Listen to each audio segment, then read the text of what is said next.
Assalomu alaykum barcha YouTube kuzatuvchilarga. Biz hozir Nako NA613 markali soatni ko'rib o'tamiz. Buni imkon qadar tushuntirib o'taman. Qolganiga keyin men yozma ravishda ham ilova qilib qo'yib qo'yaman. Mana M knopkasi orqali sekundomerga birinchisini osonroq aytaman. Sekundomerga o'tamiz. D knopkasini bosishsa sekundomer ishlaydi. To'xtatish yana qaytarib to'xtatamiz. Agar obnolit qilish uchun 0 ga aylantirish uchun S knopkasini bosamiz. Bu yerdan chiqib ketish uchun M ni bosamiz. Endi vaqtni o'zgartirish uchun ko'rsatilgan soat, minut qaysini o'zgartiradigan bo'lsangiz, yana o'rtadagi M knopkani bosamiz. 1, 2, 3. 3 marta bo'lsa mana sekundomer. Sekundni o'zgartirish mumkin. Agar minutini o'zgartirmoqchi bo'lsak, minutiga S orqali o'tamiz. Soatni o'zgartiradigan bo'lsak, o'zgartiramiz. Buni agar o'zgartiradigan bo'lsak, yana qaytarib chislani o'zgartiramiz.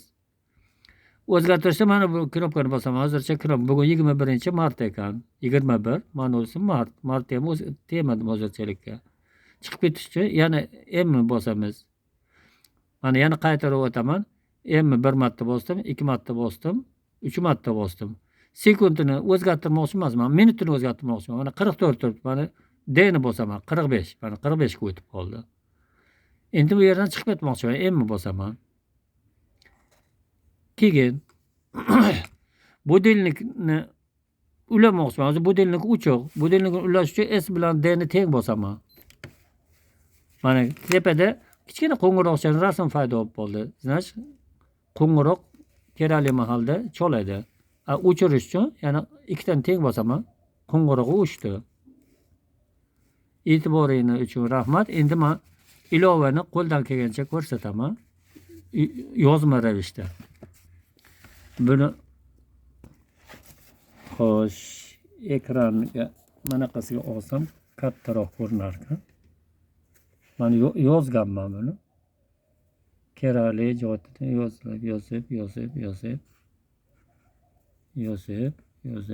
Tushunarli, yozishda juda tushunarli. Hozir og'zaki sal tezroq aytgan bo'lsam uzr. Mana. E'tiboringiz uchun rahmat. Kommentariy yozib qoldirishingiz mumkin.